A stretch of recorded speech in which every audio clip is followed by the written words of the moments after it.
Jesus, Jonathan gave me the countdown, but it was way too fast. Welcome to a version of Plat Chat Overwatch. This one's episode 107, but as you can see, it's slightly different. Instead of having hosts who know nothing, we now have players who know something. But I'm not gonna say everything here. I'm not gonna say everything. We got Space and Super joining us at the end of the season, and we're going to talk Overwatch 2, because both of you were in Hawaii, and both of you got knocked out before you got to the finals. I don't want to bring it up again. Okay.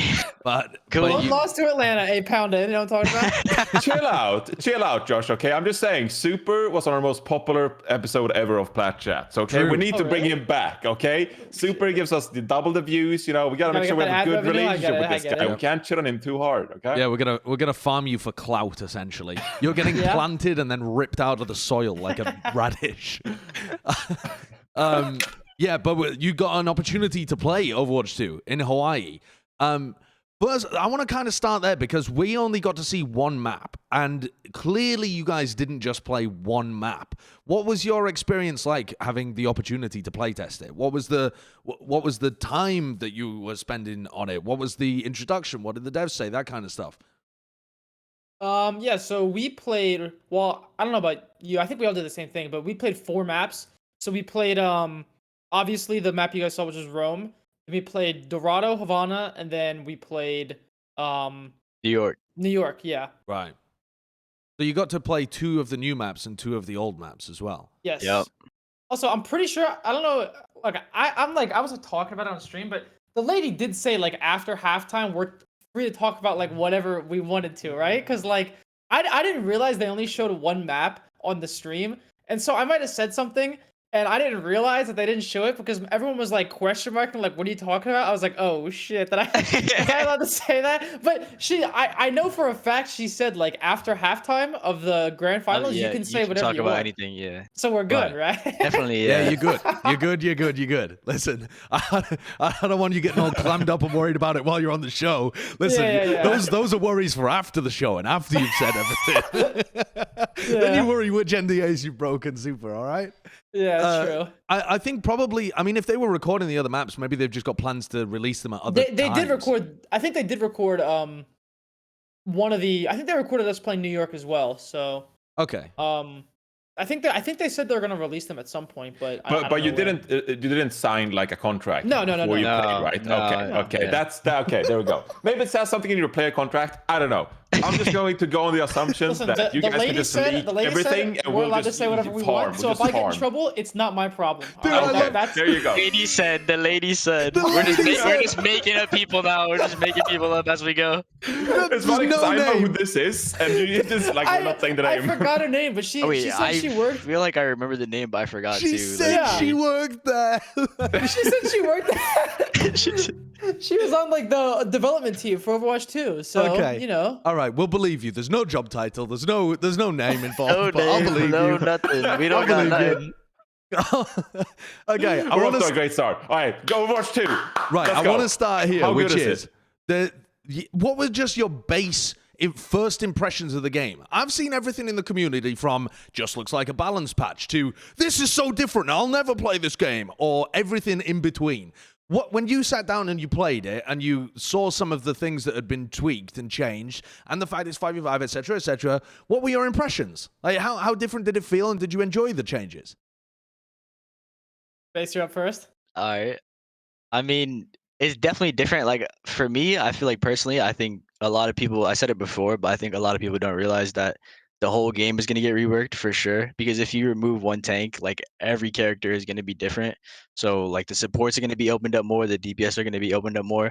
And I think they have to tweak all of them to like fit the one tank meta. So I think it's just going to be a completely different game. And I think a lot of it is going to be based off how much the devs update it and how much they constantly tweak the characters. Because as you already see, every professional player thinks that Sombra is overtuned already. If we play Sombra at pro level, like it's going to be impossible to survive against that character. So I feel like there's just going to have to be a lot of constant tweaks on everything. And then it'll be, it'll just be a journey from there, I feel like. Yeah. I mean, for me, like, I guess it's to be expected, but like, I didn't really think about it until we actually played, but it definitely felt like there was more, like it was a little more empty, obviously, because like you're missing like one tank on both sides. So like that's either like a less, one less barrier, or just less cooldowns, one less person to shoot. So it definitely felt like there was more like open space, I guess. That's to be expected. But like Space said, Sombra was definitely by far the most OP character in Overwatch 2. And I thought there was gonna be more like I was really hoping that we were gonna get to play like a new character or a new hero. Sure, yeah, Because yeah, that's what I was really wishing for, but unfortunately we didn't get to do that. But there was the Rhine changes, Sombra, Bastion, Brig. I will say Brig felt really, really. I don't know if you played support at all, Space, but Brig was very weird because she still has her shield bash, but it doesn't stun. Oh. So it's a really weird ability now. What does it do? It just does 50 damage. Oh. Whoa. So you hit yeah. someone and then they don't get stunned. Like they just keep doing their thing. But then even weirder is you can still counterpin Rhine with it. It's really Even bizarre. though you can't stun, you can still counterpin with it. Yeah. Huh. So the Reinhardt goes on the ground, or Yeah, just like the normal interaction. Yeah. So you All can right. only CC characters that are trying to CC you. It's I like- guess so. Yeah. Like a Doom Punch or a Rhine pin, I guess is the only thing that you can do with. So it becomes like a damage tool. Like if a Genji dives you, you can like. Yeah, but it feels burst him down really, somewhere. really weird because like you're so used to the stun, but then like you hit someone and you know how like you're locked in that animation after you hit them, but because they're stunned, it's not that bad because they're like right in front of you. But like you do the shield bash and then they're just gone because like they're not in that trajectory anymore. Yeah. So it's really weird. You're making yourself more vulnerable as well by locking yourself into the animation of stunning them just for the extra 50 damage. Yeah. I think people are probably just like, if it stays like that, I don't know if it will because like I said, it's really weird. But I think if it stays like that, people are probably just going to use it for like mobility and like dodging and stuff. What was your impression as to the state of the game in terms of being like a finished product? I know that we're still 6 months away. We're at the start of the off-season. There's a 6-month off-season before they've said the season will begin on a like beta, I think they said, version of Overwatch 2. So it's not expected to be finished at this point, right? But Yeah. a lot of what you're saying is that there were parts that I've watched you streaming as well when you've been talking about certain heroes weren't available to be selected, and obviously there's not the new heroes being involved in the game, which would have changed a lot of stuff. And Space, you were talking about the whole game needs tweaks just based on the fact that it's 5v5. Did you feel like you were playing a game that was approaching a release version, or did it still feel like the beginning stages of that tweaking? For me personally, I said on stream, it felt like it was still in like a late alpha phase because there was definitely like a coat of polish that was like missing. Like certain like interactions or like animations felt like clunky, and also we were playing on like on 90 ping servers, so like I think the ping on top of like certain things not like interacting, like I can't really explain it, but like if you play it like Spacey, I'm sure you know what I mean, like some things just felt like off. So like there was like a coat of polish that still needed to be applied. And then we couldn't play McCree, Doom, Sigma, Orisa, and Moira. So we were still missing 5 characters. So they're definitely still working on, developing stuff. Yeah, I would have to agree with Super. I feel like what we got to play was definitely early works, and I feel like even the Bastion and Sombra were probably early works of just like reworks of characters that they know that they had to work on. I think there's going to be so much more that we have yet to see, and that they're probably working super hard on right now. Like as we speak, they're probably working on all the new characters and all the characters that we didn't touch in the beta, like the early beta. So I was actually quite intrigued by some of your comments after you played it, Space, because I think somewhere you mentioned that it almost feels like playing Call of Duty in a little bit, like it's way faster, like just the way you navigate around the map, like it's faster because there's less tanks, less health, of course. Do you think that's still like viable, or do you think you need to like slow that down a bit, like maybe add more health, maybe make the characters a bit less volatile in terms of like damage output? Like, okay, here's the thing: Sombra's overpowered. We could have told him that like before the playtest. So I'm trying to ignore that a little bit, like Sombra to the side. But do you think like the tempo of Overwatch 2 is there right now, or would you look to them to like slow it down a little bit heading into next season based on the playtest? I definitely feel like that push game mode. I don't know about super, but push in specific felt like just we were constantly fighting always. Yeah, like a team I know deathmatch. we were kind of just messing around because it's like obviously it's like pro pugs. Like we're not trying our hardest to like win or like shot calling or like taking all the best Mhm. fights. So I think when it gets to that level, it will probably be different. You know what I mean? It'll look different and it'll feel different. But I think just in ranked and like just casually playing this game mode is just going to be a lot of fun and a lot of like fighting. And you can just constantly set up for plays like no matter where you are in the map because you don't really have to worry about the push that much. You can just constantly look for plays and just keep fighting always. I think like just in this like video alone there's been like 10 team fights and we like barely played at all. So Yeah. I think Yeah. just this mode in specific definitely feels very fast paced. I think the other game modes like Havana and New York, it feels pretty similar to like the first game. It's just like the team fights are pretty like set in location, but I think just this one in specific for me felt really fast paced. Yeah, like the time to kill is drastically reduced because I talked about it on stream, but they had applied something which I think they said it like there was like a Blizzard forum post where they said they're probably not gonna go through with it in the state that we played, but it was like when you're in combat and then for 4 seconds after you take damage, um, you have a 25% reduced healing, so you take 25% less healing. So if a mercy heals 50 per second, then you'll get 37.5 per second. Um, and that makes your damage a lot more impactful since you can't just like hard pocket characters through a bunch of abilities now. But I will say that makes certain characters like a lot weaker or a lot stronger. So like if you look at like Mercy and Zen, Mercy is almost basically useless at this point because if you compare like the reduced healing rates, Mercy only heals 7.5 more in their current states, and but then you have all the the benefits of Zen with Discord and his trance and all the fragging that he can do. Like Yeah. Zen felt really strong because he just felt like since like healing was not as efficient, he could just focus more on throwing an orb to someone and then just fragging out. You just want 5 DPS on your team. Yeah. You don't want any like healers, anything. You Right. just Right. want Right. everyone to be a playmaker. Yeah. The weird thing about that too is that that feature was a thing in TF2. It was crit heals. Yeah. Which, I mean, they phrased it the other way around where they said there was extra healing when you're out of battle. But it's essentially the same thing, right?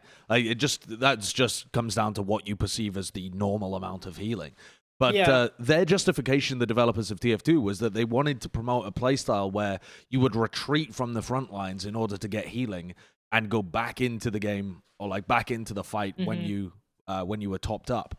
So do you think that was does it feel like they were trying to solve something there? I know a lot of different people have been talking over the years about the introduction of AoE heals and people like Moira being added to the game and the fact that peak sustain seems to be what a lot of compositions were built around over the last year. You had like rush comps, you had that zombie comp that was being played even towards the playoffs.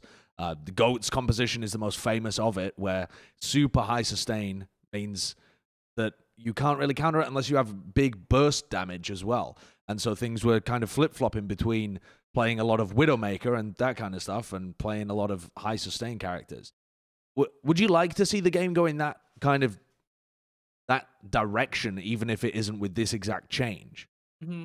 I mean, me and you, Sideshow, I mean, we both played a lot of TF2. But I think TF2 did it in a very unique way because you only had one, especially when you play competitive. There was only one person that could heal, and it was very limited heals. Like unless you were out of combat. So and then when you were out of combat, the heals were like 3 times increased. Like it was very drastic. But I feel like Overwatch is kind of different in that way because you have like these wide maps and all these characters that have like this insane range of mobility, and then you have 2 supports. I do think they are trying to make the game more like I guess more like DPS oriented, and maybe not DPS oriented, but like more maybe just make damage matter more. And I don't really know if the current healing is the way to do it because it just felt like support players were being punished for things that were like out of their control. Well, at least when I was playing it, like that's how it felt to me. You mean you were like screaming like, "You idiot! You just took a chip damage from a diva across the map." Yeah, and yeah, like, because heal you like properly. yeah, because you get chipped, and then you're trying like your hardest, but like the damage is just so overwhelming that you can't like. because I think we're still in the mindset of like playing like it's normal Overwatch, but it's it's different, so we can't do that. Right. Yeah. Did you play healers at all, Space? Yeah, a little bit. When everybody else wanted to play like tanks and DPS, we swapped out the roles like 3 or 4 times. But for Yeah. the ones that we recorded, they wanted us all in our main roles. Right, I see. So I was wondering whether it being 5-5. I was muted, by the way. I was trying to ask questions. I was muted. That was great. So I was wondering with that tempo change as well, because it's 5 versus 5 now. Like, surely the viability of those kind of healing comps with like Moira and that stuff goes down. And Space, I mean, there's one less tank in the game. Lots of those compositions are built on the fact that you have 2 tanks, like you have defense matrix and double shield and all that stuff all at once. I feel like a healing change in that direction. It's just like they're forcing the DPS game way too much. I don't know what you think, but I feel like just reducing 1 tank alone, you're kind of moving away from those sustained compositions. How did it feel like to play tank like by yourself like that? I definitely think that the game is going to be super like DPS can hard carry at our level for sure. I think the DPS will just be like off the chain for sure. And my biggest thing that I'm thinking about is like the one concern I have is for our level, and like Super said, I'm thinking about it as if it's the first game. Is like when you pick a tank, if they swap characters, like you have to pick a tank to counter. Like say I'm playing Sigma, if I go out on Sigma and then they swap like Trace or Sombra, you can't do anything on Sigma. And then I have to swap again, and then they're gonna swap again, and then it's gonna keep swapping. So I'm interested to see how it works at our level of just like the tank play, because I think a lot of it will be just like counter picked and stuff. But that's like what we would do in the first game. In Overwatch, that's what you do is like if people swap to counter you guys, you have to swap again. But it might be completely different in this game. Yeah, there's one thing. Like, also, the thing is with like counter swaps, I feel like it's gonna be even tougher because they. I think I could be wrong, but I'm pretty sure ult charge rates were nerfed across the board, and then tanks also gave you less ults. So like, if you're trying to like counter swap and you're getting snowballed, you're probably not gonna have ults until like Yeah, until the yeah. round's over. Like, because it just took so long. Like, at least like when I was playing Ana, like I felt like I would like pocket someone for like 10 seconds and I get like 10% ult or like 15% ult. I'm like, where's my ult charge at? Because like like the classic like strat where like Winston's like sit at the choke for like It's just 30 farm seconds and nano, just it's like yeah. the corniest thing ever. But like you can't really do that anymore because It's not ults possible. they take forever to charge. Yeah. So some of the heroes were reworked though. So for example, Reinhardt, and you played a lot of Reinhardt Space. They added like more abilities. So of course, like charge, you can navigate the map more. Like you got double fire strike, stuff like that. With less ultimate generation, like maybe they want the emphasis to be more on like you let more abilities being used more proactively. Because like if you're a monkey, like I mean, super knows. Like you have leap and you have a bubble, and that's it for like 15 seconds. Like you don't do anything, Yeah. and then you just use your Tesla gun. Like they're trying to make the game more proactive, I guess, but not like make it ults like every team fight all the time. Exactly. Could you feel that at all with the reworks or anything?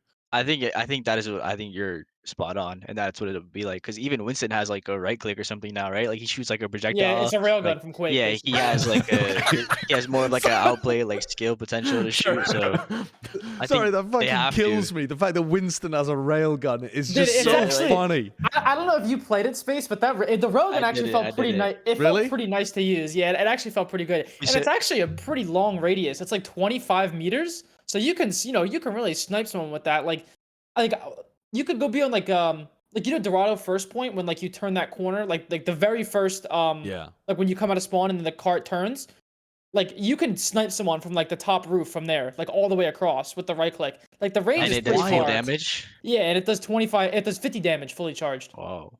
What do you mean? What do you mean fully charged? You have to hold it down. So it's just like Sims right click. You hold right click, it charges up, and then it auto fires after like a second. Oh, so it's almost like a May right click. Well, no, because it's hit scan, right? It's hit scan. But the thing that really tripped me out was Genji can deflect it. But I don't know if that's intentional. But I was like shooting at Genji, and he was deflecting. I'm like, I'm Winston. It doesn't matter, and that goes right back. I was like what? What just happened? Yeah, that's some things to iron out there. All right. Okay, I want I want to take things back a step here as well. We've talked a lot about general impressions and some of the big picture stuff. I want to focus in, when we were talking about the Reworked Heroes a little bit, on Bastion and Sombra. So continuing the thread of Reworked Heroes, but dial things back. Let's start with Sombra, because you were clearly taken aback by her power level, huh? Yeah. So let me see if I can try and recap. She can stay in stealth and hack people. The hack disables abilities for 1 second, but then makes them you can do double damage to them. It's not the team does double damage, it's just the Sombra, right?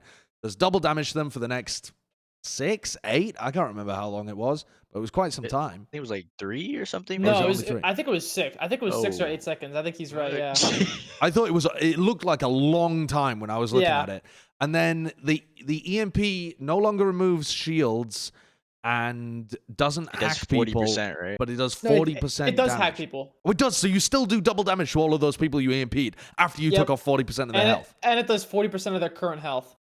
No matter what their health is. You hack them for 1 second, So right? if they're at 600 health, and then you EMP them, 40% of that is 240 damage. But if they're at 300 health, then it would be 120, and then it just scales on percentage of current health.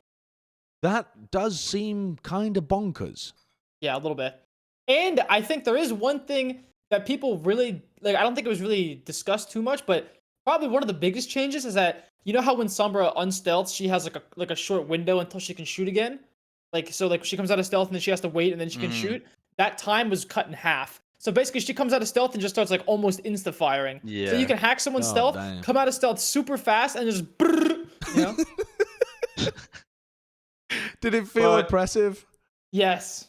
Dude, I was playing it. And people were losing their minds, and I like never played that character. Same. I'm just like running around and hacking people. And the thing was, is that I didn't even know that you could hack in stealth. I was coming out of stealth, and it was still OP. Like I would come out of stealth and hack people, and it was just like nobody could do anything. Sure. But you said it doesn't remove shields, so like Lucio's sound barrier. It doesn't remove Lucio's sound barrier anymore, right? No, but if he was like mid beat drop, it would cancel it still. All right. But you can kind of counter it with support ultimates, I guess. Yeah, but even if you beat it, if you beat and then your max health goes up to 1,000 and then she EMPs, you already lost 400 of that health because it does 40% of your current health at the time. Oh, okay. I thought it was only health and not shields and health and armor and all that. I think it's 40% of whatever your current max health is. I saw a comment somewhere, I think it was from a developer, saying that they were changing the way that over healing worked, or like over armor and over shielding, stuff like that. Yeah, but they combined it. I don't into know like about one, it. They combined like extra armor and like extra shields into like this new. It was like a green color. It was like I think there was just a placeholder, but it was like a new combined. Because I think they figured that like it was all too confusing, like with the different like extras that you can add, so they just put it all into one.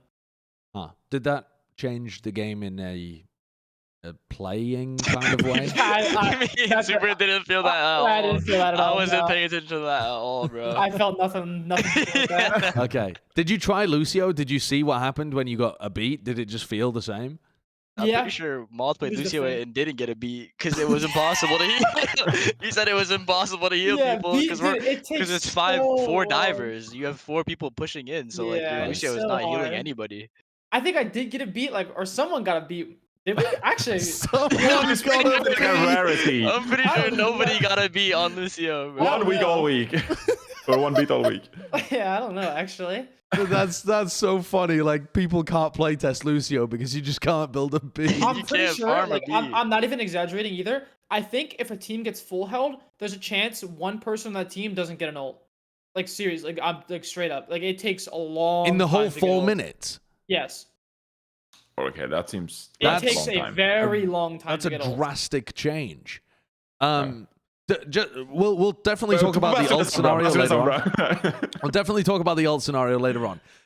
Were there any other things, like where would you rather see Sombra be tweaked? Do you think some of the changes were good? Do you think the general direction is good? Because we were talking about this on the show, and we came to the conclusion that we thought the general direction was all right to make her more of like a flanker kind of like Tracer, where she actually kills shit rather than just makes the game annoying to play because she's stealing your abilities away. So we kind of liked the direction it was going in, but she just seems to be able to do everything right now. Yeah. Like the thing is, I feel like that 1 second hack is like so or the 1 second silence at the beginning of the hack is still so strong because like if that person gets discorded and then they're silenced for 1 second and then the Sombra does 50% more damage to them like herself, like think of like when I was playing like Wrecking Ball a bit and I got hacked because it would still take me out of like my ball form or like out of my slam because I was silenced for that 1 second.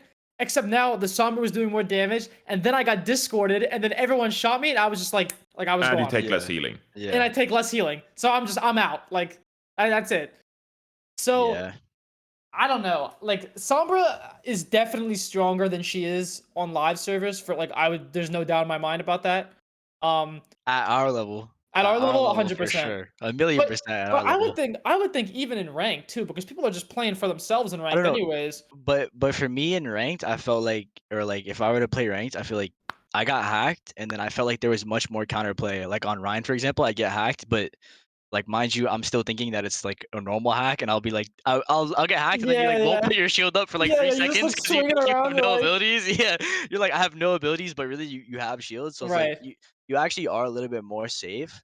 I think one thing that I've always thought about for Sombra that I think is really OP is that if you break Sombra's hack, she can instantly start another hack. So I think that I thought even in Overwatch 1 that should have been changed already. That like you shouldn't be able to instantly start another hack if I break it, because if I'm playing Diva and I have spy check Sombra, I break the hack, I turn around, he does another hack, I have to break it again, and like you get stuck in this thing where you have to keep breaking the hack like 5 times because he just keeps spamming it. So I think they should tweak that. I would love/hate watching games where the Sombra clearly doesn't have a clue who their target is as well, and they're just Jesus take the keyboard. He's just spamming it. They just throw their hand out and they're like, oh, whoever gets in my crosshair. It's the worst on Ryan. Like there's a Sombra behind me, I'm shooting up, I gotta like and you have to like flick back and forth. The Sombra just sitting there in the corner. He's LOSing your team just sitting there with the hack. It's like, so I've always thought that should be changed. I think in the second one they should consider that, where like if I break your hack, it should be like a second where you can't do it. They made it where like it goes on like a second, but like it's nothing. Like honestly, I think it should take the full cooldown away if you it should. It's so OP that someone can just keep spamming it over and over again. I think that is a really big change that they can consider, and then that character in general will make it so much easier for you to play around for sure. Yeah, definitely. This is why I love. No, this is why I love having this podcast, because now we can write that down. That's feedback provided. Now we can, the devs hopefully listening to this, and hopefully we can make a change to that. Bro. Exactly. I wanted that since Overwatch 1. Just that's so OP. Okay. Amazing. Yeah, I'm hoping for that too. The thing about Sombra though, and I kind of like the rework, obviously not with the current damage numbers because it's absolutely bonkers, but I like the current change at least to her kit, because it feels like it's one of those heroes that becomes like easy to learn but like hard to master, in that like if you can actually like when the damage numbers are fixed, if you can at least learn how to like prioritize hacking who and then capitalize on the bonus damage from the hack, I feel like there's way more skill in that. Like I want to see what Lip can do with this design of Sombra compared to him just EMPing and like, oh, everyone's just hacked now for 6 seconds or whatever it is. Yeah. Like I feel like there's more playmaking potential there that just makes the character way more sick at the very upper echelon. The thing is, I feel like even that 1 second of silence, because you like if you think like top level, right? Like when teams EMP, if they like when coordinated teams, like everyone's already flying in there like as the EMP goes off. So like if there's silence for 1 second, you can probably already do enough in that like 1 second to focus down one person, or like be able to like swing the momentum so much that I feel like it would be already like overwhelming enough to the point where you would have to make some crazy plays to come back from that fight. Yeah. It's already incredibly powerful. I want to talk about Bastion a bit though. We just saw like this clip of Assassin using his ultimate. You love this character, Josh. Calling down the airstrike. I think it's so funny. I'm not sure that it's going to be a good hero in the game, but I just think the redesign is funny. That you can call down a tactical nuke. Oh, it is just the airstrike from Call of Duty. It's an airstrike, yeah. It's like 600 damage that goes out in a radius, right? But getting directly hit by it would be difficult unless you're stuck in a grav, I suppose. It is, it is. So it is a little weird, but I think there's one slight thing that people don't quite realize is that when I played it, or when we were playing it, so like if you shoot one, it doesn't instantly come down. Like you have to lock all 3 positions on the ult and then they come down. So You it's have not like to use all 3. yeah, you have to use all 3 and then they start to come down. So you can't like press one and then try to like look around for another one because it's not gonna come down. You have to use all 3 of them, finish it, and then they'll all come down at once. Do you feel like people will just stack them on top of each other then and just go for like one giga ult? Maybe, but the thing is, like, you're not gonna pair him. You're not gonna play Zarya in her current state because that character sucks. We're farming Bastion grab for 5 minutes. Yeah, you get snowballed the last point. You don't even get them. So I don't know. I mean, his ults are really. I don't know. Maybe if you go through like chokes, because I think the best way to play it is to just shoot them down as fast as possible, so that like if someone's like unsuspecting, you can like kill them quickly. Because that's what I did when I played him. I used this whole I think one time, but like when I used it twice. And the first time I was like trying to like spread them out, and I realized that like that's trash. And the second time I just like quickly spammed them in like a pretty tight area, and then I got like 3 people with it. Right. So I think that's probably the way you're gonna have to use it. I mean, me and Costa, we saw the announcement video, and I was just like, no one's gonna be able to use this because it just takes so long to set up, and you're like gonna move around the map and like beep beep beep, like Our doesn't level, make any sense. our level, by the way. It's You gotta keep that in mind, bro. It's You gotta like, keep that in mind. You're thinking about like the top 1% of players. Everyone's like so focused on the ult though that like I don't think anyone once like or talked about how bad he was to play like in the neutral game. let me finish with the ult first. Let me finish with the ult first, because I would love. I saw this, and I would love like you talked about super. You can't like drop it instantly. I would love if there was like a left click and right click feature. So like left click, you do it normally. So like bam, bam, bam, bam, and 3 drop like in quick succession. But you can use right click to drop 1 immediately, and then the other 2 you can like left click out, because then you can use 1 instantly, and then the remaining 2 to like force them into an area, and then drop 2 on top and like stuff like that. Like it becomes way more fun to like try to force people into areas and force a pattern, rather than just having to drop all 3, and then you gotta drop 1 at like the top of Hanamura roof and the other one on the point, and it's like you gotta move all that distance. Like let me drop 1 or 2 instant, and then I can use the remaining 3rd wherever I want. I like So I like that a lot. Now the weird thing, real quick though, since we're on the ult, there was one thing that they mentioned, but it's really strange. They said it could be matrixed and it could be deflected by Genji. Yeah, now, that one. Okay, they're off the goop. I didn't get to see that when we were playing, but I don't know how a deflect would work, because from what I saw, it wasn't like a projectile that came down. I'm pretty sure it was like Doomfist. It was like instantaneous. How are you gonna deflect it? You just someone just like insta gives across the map.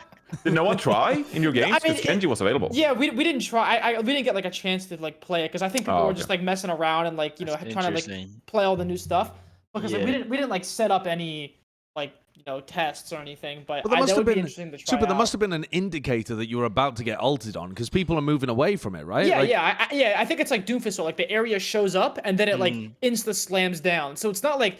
So if you're a Genji, you don't move. You just prep the deflect and yeah. But what I'm saying is, if you deflect it, if you deflect it, they just insta give, because like it's hit scan. I'm pretty sure. So you just deflect it and they just blow up. I don't know how that works. I hope so. I think that's so funny. I think that it is a little stupid, but it's very funny. It seems like the Genji deflect might be tweaked a bit as they add that extra layer of polish too, because maybe that Winston thing as well. Seems like something where maybe you wouldn't want it to be deflectable. No, I mean you want the consistency there. I agree with Super. Like if you're not supposed to be able to reflect like lightning, just like make it across the entire hero. Doesn't make sense. Otherwise. Yeah. Okay, talk to me about the neutral game though for Bastion. Why was it so shite? Being brutally honest, he felt like ass. He felt like ass cheeks. His Sideshow disbelief. I haven't played it. I just think he looks funny. So on live, his current, like, he shoots 8 times a second, and then when we played on Overwatch 2, it was 4 times a second. So just right at the bat, it feels so like, it almost felt like, you guys ever play like the old like Call of Duty games, like the FN foul, where you gotta like the left click, you know what I'm talking about? Yeah. It felt like that basically, but it was like full auto, but it was like it was such a weird, like his left click is designed to be a full auto weapon, but it almost didn't feel like it. Like. And the fun thing about the foul was that like it did a lot of damage. So you just like walk around and no-scope people with the foul. But they have increased the damage, haven't they? No. For the left click? No, I don't think so. I thought they did. I mean, this is the... I thought the idea of it was that they were supposed to make the damage increase, but lower the rate of it. So you can't just spam it. You're supposed to be like a semi-sniper. There you go. Those guys are all 1 okay. HP. Yeah. I don't think so. I could be wrong because they gave us like an entire like printed out sheet of all the balance changes, and I read through it. Now I might have missed. Get I the might sheet. Have, like, pull the sheet up. Where's the sheet? We don't have it. We don't have it with us. They took it, but. You know, I was reading it, and I'm pretty sure Bastion's left click just got reduced. I don't think he got a damage increase. Okay. Or if he did, it was very slight. All right. So he just then, he felt like butts to play with his normal left click, though. Yeah. And then his turret form, I don't know about you, Space, but it didn't... Oh my god, this looks crazy about with these kids. I don't know. It didn't feel that great. Like, yeah, it didn't look that great either when we were playing against it. I would just see the Bastion roll across our screen. And because you see him slowly coming around the corner, and you're like, okay. Yeah, and then we just kill him. Yeah, and turret does less damage now. It does. I don't remember what the damage numbers are, but it does like 33% less damage is what they said, like on the sheet. So the turret does less damage, and then he's slowly like around the corner. He comes around and just get hacked. Yeah, you get hacked, discorded, and he just blows up. Like, does he get taken out of his tank form if he's hacked? That's actually a good question. I don't remember. I don't think he did, but I could be wrong. I'm also pretty sure he doesn't have his ironclad in his turret form anymore, so he just takes normal damage. Right. And so, he's bigger, right? Like a wrecking ball almost, like rolling around, and so you're just easy to shoot at him. Yeah, like he doesn't. He's a little small. I feel like his model is like much smaller, right? Yeah, I think his model's the same, but like there's no ironclad, so he takes normal damage, and then he's just slowly coming around the corner. He's this big rectangular prism, basically. So how would you compare him to like a current Overwatch character? Because like Soldier, McCree, Ashe, they all have like different niches. Like Ashe, is a bit more long range than McCree, and Soldier is way more like flank heavy, etc. Compared to McCree, which is a bit more straight up, sticking with the team, etc. Like, where does Bastion fit into that hit scan category, do you think? I think they're trying to figure it out. Yeah, they're trying to work out his niche. I think it has potential for sure. It has potential. I will say his like grenade ability, that was pretty cool, I thought. Yeah. Because you can like kind of rocket jump with that a little bit because it does knockback, and it really bounces off walls like hard. Like when you shoot it, it just boing, it flies away. So you could probably do some like 6 CS:GO nade spots with that. Like out of spawn to get ult charge or whatever. Yeah, I'm sure people are going to get real nerdy with their Bastion. The noob tuber out of spawn. These guys getting killed off spawn. Then he calls in the kill streaks right after. Yeah, the predator missile comes down. But you think if they work on like his neutral form a little bit, like iron out the number, so it feels a bit better to play. Like, you think the direction is good for Bastion? Like, do you think there's something there that they can work on? Yeah, but they need to change the numbers for sure. But what do you mean change the numbers? Does he need to be faster, or does he need to do more damage, or what? I think his left click needs to. It can't be the current form because it's so slow. The turret, I don't know. He might need to be faster because 50% speed is too slow in my opinion. Or if it's so slow, his primary fire, it has to do more damage, right? Super. Yeah. If it's shooting that slow, it has to actually be doing crazy damage. It needs to be have more. Yeah. Almost like the damage that he does in the game currently. He just can't be static because you don't have 2 shields for it now. Yeah, because he's a very difficult hero to balance, I think, because if you have 1 less shield inherently, or 1 less way of being able to mitigate his damage, the damage coming towards him, he's just a sitting potato, and you can't do anything about him. He doesn't even have a particularly high playtime in any pro meta that we've seen. I mean, outside of that like weird ironclad. There's that 1 week, where he took 80% reduced damage. Yeah. Outside of that though, he's only incredibly niche in the top game anyway. So I suppose it just comes down to, like, in a normal ranked environment, do people have the coordination to be able to burn him down quickly, or would he be able to survive for long enough to feel fun? I don't know. Yeah. I mean, I think because like how I said, like the game felt more open. So like there's like it's like you can like track what's going on easier. Like a Bastion is going to be very easy to like spot if he's like in front of your whole team, or like because like he still doesn't really have mobility. Like he can jump a little bit with his grenade, but it's not like it's a soldier from TF2 or anything. Like so he can't really flank, and he kind of has to stay main. So I don't know. Okay, I wanted to talk a bit about the 5v5 aspect though now. So I saw some of the players tweeting afterwards stuff. I think it was like Nero or Skewed or somebody tweeted afterwards saying, that they didn't really like the idea of 5v5. It didn't feel the same to them. It didn't feel like you had the same flow to the match. I imagine some of that, though they didn't go into it, is because people are able to play on their own a bit more, on a bit more of like a flanky skirmishes on the outside kind of play style.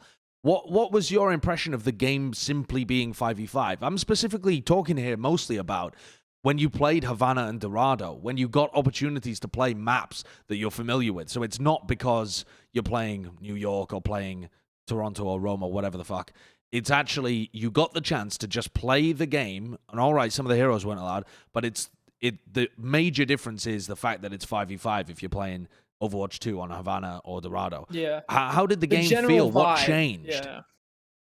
I will say it overall, like, so I played actually 7 maps because the day after we had to go help Dallas out because like they didn't get a chance to play and because like they lost the night before, so then the next day they played and we went and helped them out. So I played Dorado, Havana, and New York twice, and then I only played the Rome the one time. So I don't know how many you played, Spade. Did you play just 4? Yeah, like 4 or 5 So times. I got to play like a little more, so I got to like see, like get a little bit of a better feel. And it overall the game feels more deathmatch like. It's like more individuals, more playmaking. There is still like the team aspect, but I feel like it's a slightly reduced role in that way. Yeah. Okay. Can you explain a bit of like how that plays out in a match? Like if you're considering, let's say Havana point A, right? Normally, if we were looking at a pro game, defense is running rush or something. They push up to the door. They're trying to take team fights there. They back off. There's like another team fight that happens around the corner and then another one at checkpoint A. And most of it's based on trying to take positions, get picks, build up ults, that kind of thing. What would change in a 5v5 version? Can you point to any specifics that you found were different? Any strats that wouldn't work that normally would, or things that you wouldn't be able to do in the normal game that you now can because it's 5v5? I think, like you said, I feel like similar to what Super said is just like I think that now if a team wanted to like spawn camp, is that there's much more individual outplay that the attacking team can do to break it rather than having to play as a team or like do like a quick team play. You have like a lot of players that are more free to do their own thing and like actually break stuff. You know what I mean? So a lot of those like spawn camps or like say like Ryan's holding the spawn door on Dorado and Red, like people can still do it probably, but the way that the other team has to break it is going to be different. You know what I mean? Like they can make a different play to break it. You have one less person to like check flanks. I think that's like the bit like because a lot of the time like the person who's checking your flank is like your diva. Like they're always like seeing like Tracer behind or someone flank Hanzo right side or whatever. But now you don't have that. Diva's your main tank. Yeah, now you have one tank, so you have more like of that DPS versus DPS kind of like 1v1. Who's the better mechanical player there? Which is crazy for me is because like I said, I feel like if someone's spawn camping us on Dorado and they have a Ryan at the door, then I would probably just go Diva and then I would go just be a diver and we would go full dive and then we would break that and then that Ryan probably has to swap and then you know what I mean. So we're gonna get into that swap game. So I'm really interested to see what it's like at the pro level in just terms of like how much swaps that the tanks have to make and how much like people have to adjust around the tanks. Would you agree? Yeah, I mean, that I don't want to. Sorry, Jonathan, just one second. Would you agree that one of the biggest differences is that you're able to just get to the flanks more freely? For example, normally you'd have to battle your way through a couple of people who are going to shift their positioning over and do damage to you or block you with a shield or whatever. You can kind of muscle your way through areas because you're kind of, if you do damage to one person, now they have to back off and you get a free route through somewhere. Is that kind of the way the game felt? Like you had more freedom in positioning because you weren't going to get punished for it? I think, for sure. I think those fights that we're used to, like those fights on the flanks, are going to be much more impactful in the second game. Whereas like in the Overwatch now, is like if your Tracer gets one clipped or something, like you can still win because you have 2 tanks that can make a crazy play. But like if our Tracer gets one clipped in Overwatch 2, like we might not be able to win because their Tracer is free now. You know what I mean? Or it's like if their Widow kills our Widow, it might just be chalked like right there. It's going to be really hard to bring it back. I think I don't know how you felt, Space, but for me personally, like the 2 points where this felt like glaringly obvious was New York second point, because that's a wild point. Are we watching New York second point right now? Yeah, I think we're watching. No, this is last point. Second point was the one second It's point under is the bridge, right? It's kind of similar to Gibraltar first, where like the cart goes like under, and then there's like a high ground on the top. It's this area. Yeah, this area here. Okay. This point was very fucking insane. Like, because there's like 2 flanks on both sides you can go from under. Then there's like the high ground. Like, there's like people everywhere. It's like it felt like people were just taking like. It was just a war. Yeah, people. Yeah, basically, there's just duels going on all over the place. Yeah. It's just search and destroy. Call of Duty search and destroy. Yeah. Whoever dies, it's over. Yeah. But do you feel like that enhances like what you like about the game currently, or do you feel like it detracts from like the Overwatch experience? Like I know we've been saying the entire episode that it's like it's a different game, you know, but ultimately it's going to be a better game because Super. I mean, you it's off season, but you're still out there streaming Overwatch pretty much all the time, right? So like, are you? With your thoughts going into 5v5, is that something you're looking forward to and want to like evolve and like learn how 5v5 plays, or do you feel like you're missing something from we have currently in 6v6? I think this answer is probably going to change depending on what role you ask. I mean, for me, I think tank players would probably say they enjoy like the synergy that you can create with each other and like being able to do those like big team plays, because that's kind of what tank is all about. Yeah, sure, I'd agree. Yeah. Like I miss, you like combining my abilities and like focusing in on like actually getting healed, like not having to worry to die, because there were some metas in like 2017 with like triple DPS and you just fucking die the moment you rounded a corner. Like I don't want to do that. So obviously I'm a tank as you. So, but I think the individual playmaking is like it is fun, but I personally really enjoy like the team play aspect. I think as a tank player, I don't know how Space feels about that, but that's how I feel. Yeah, I mean I feel the same way. It's just like the team play aspect of Overwatch is what keeps us playing. You know what I mean? What keeps you like wanting to get better at it. So I think Overwatch 2 is going to be more like there's going to be a lot more individual mechanics, but I think we'll just have to see how the direction goes and how like the tanks can survive and what they get tweaked around to see like what it's like. I think DPS players are probably gonna like it more, though. I would say. Yeah, definitely. Okay, but as a Reinhardt player, sorry, George, but like as a Reinhardt player, we talked about like the better charge and like double fire strikes. Did it not feel like, in a sense, rewarding to play 5v5 and like an improved tank hero in that regard, to just combine playing like a lesser tank hero alongside someone and having to combine your abilities? Now it's just like you're the tank and this is you, and you have all these abilities at your disposal. Did that not like feel as rewarding despite you had more things to work with? Yeah, I mean their goal is to make the tanks more able to like brawl and like be more of those like frag situations. I mean double fire strike was fun, and like I had some crazy pins on Ryan where like you like round a corner and like you turn on a dime and you just crunch someone against the wall. That is fun for sure. And like the Winston right click, like all that stuff, they're definitely trying to make tanks more like individually impactful. And it did feel you're right, it did feel more rewarding. But like I said, like the lack of a second tank to synergize with is it's gonna suck, but it is what it is. I feel like that's one of the classic issues that Overwatch, the developer team, actually faces, is if they make the game too different, then the core user base might not enjoy it as much, but you might get in a bunch of new players that really enjoy the new direction of the game. But finding that balance between the people who've stuck around for this long playing Overwatch, like what Overwatch is. If you didn't, you'd have fucked off by now. So I don't know whether they just feel but like sometimes I just like look at Reddit, like I just look at the top pages, and like the people on the competitive Overwatch subreddit, like they just talk to each other like they're just addicts and they can't like stop playing. Exactly. Like they're just like, hey, like, like we're in this together, guys. Yeah, and but it's like at that point, aren't they just trapped? That can't be like the goal for the game. You know, at some point you gotta break through that, or like look to something as like, this could help the game be something else. Like it could help the game being bigger. So that is the question I was actually like wanted to ask. Like, do you see the potential with 5v5? Like, do you think it could work out? Not necessarily for like even like your personal enjoyment. Not necessarily for your personal enjoyment. Do you think that could lead to Overwatch being a better game in the future. Like you look at Apex and all these other FPS games currently, and Valorant. Like, do you think Overwatch 5v5 could, I don't know, like draw some of their audiences over because of the potential of 5v5? Yeah, I think it has a lot of potential for sure. Yeah, I think like I mean I don't know. I know nothing, but like one thing I really hope, like, because I feel like a lot of people, like, they're like, down on Overwatch 2 and stuff.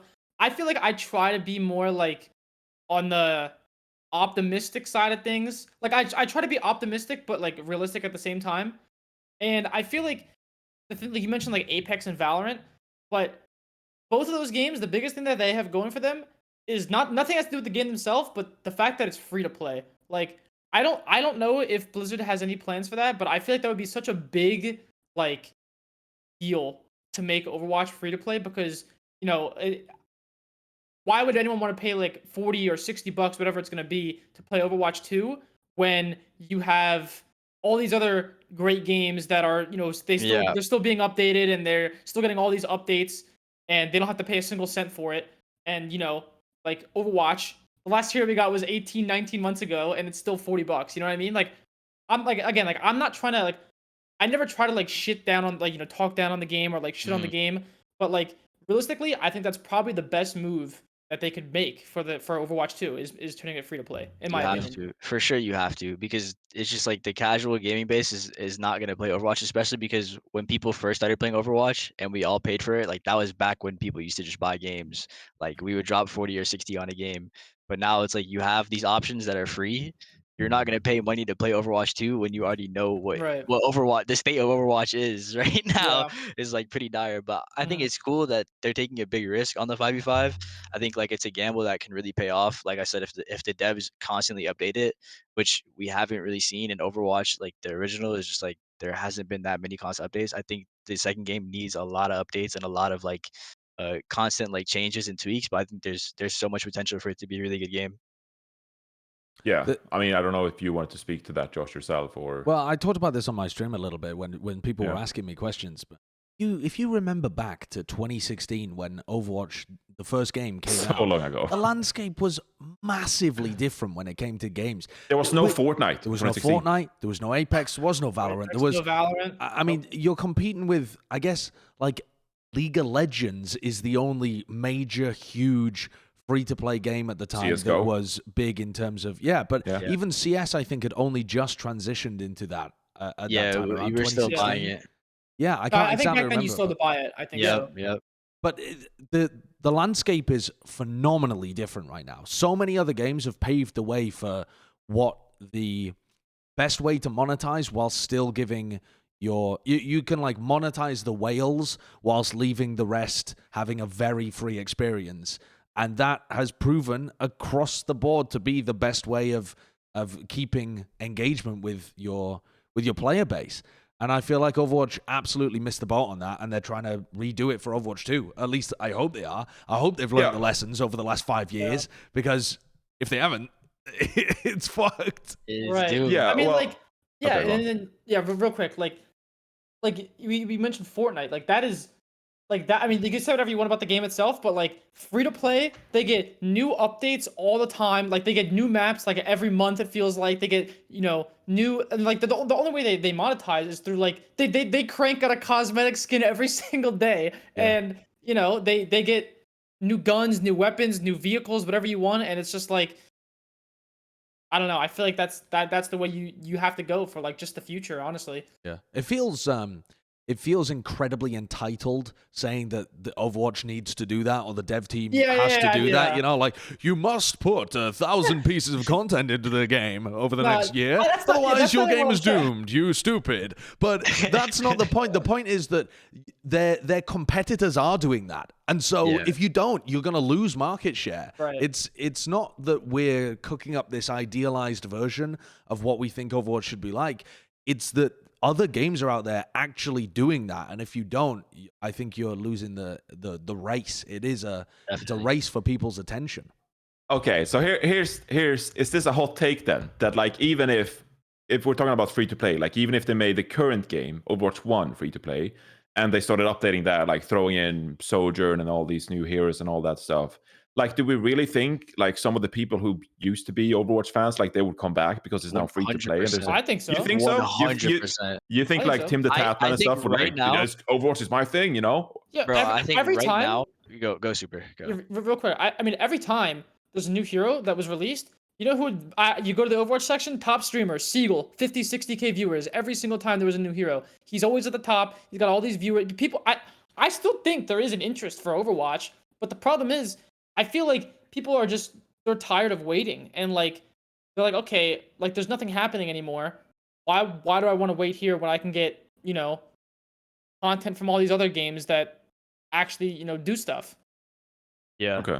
I also think if they updated the competitive ladder like they do in other games, where it's like there's rewards for actually being top 500 or grinding the ladder, so many people I know would come back and play, like just for Can I get those. that spray again, baby? Yeah, Woo! just for those rewards, like a new skin or like a new cosmetic. Season That's 30 spray. Let's crazy. go.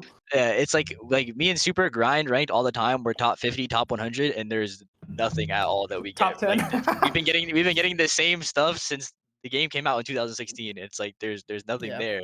There's no reason to play. So it's like if Yeah. you give any incentive at all to play, so many people will come back to play It's just interesting to though. try.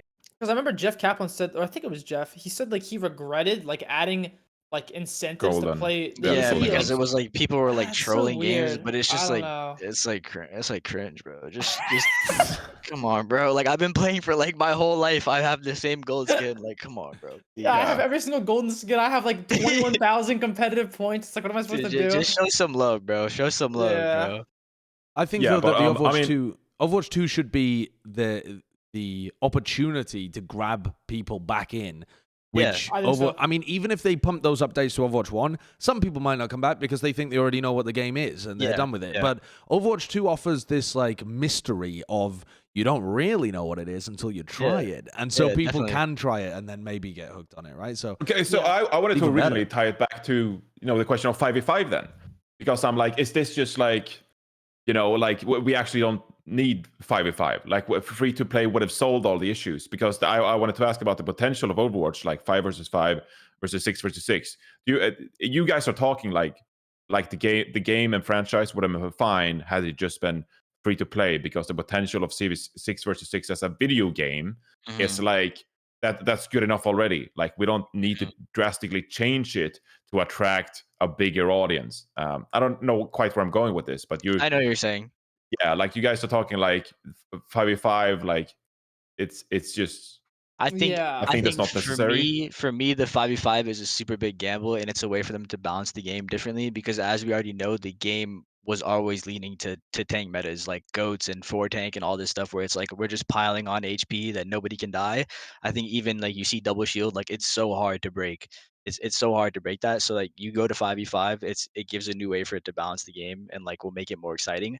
But I do think that just like the stuff that we were talking about, like with the free to play and the constant updates and like new characters, new skins, all that stuff that you see on all the other games, like it would have definitely helped a lot just with the normal Overwatch, and that they might not have even needed to, go over like a drastic change like that. But I think it's exciting to see them, take a big gamble on that, because it always has been a problem, is that just people like to stank tanks, and it's hard to break that.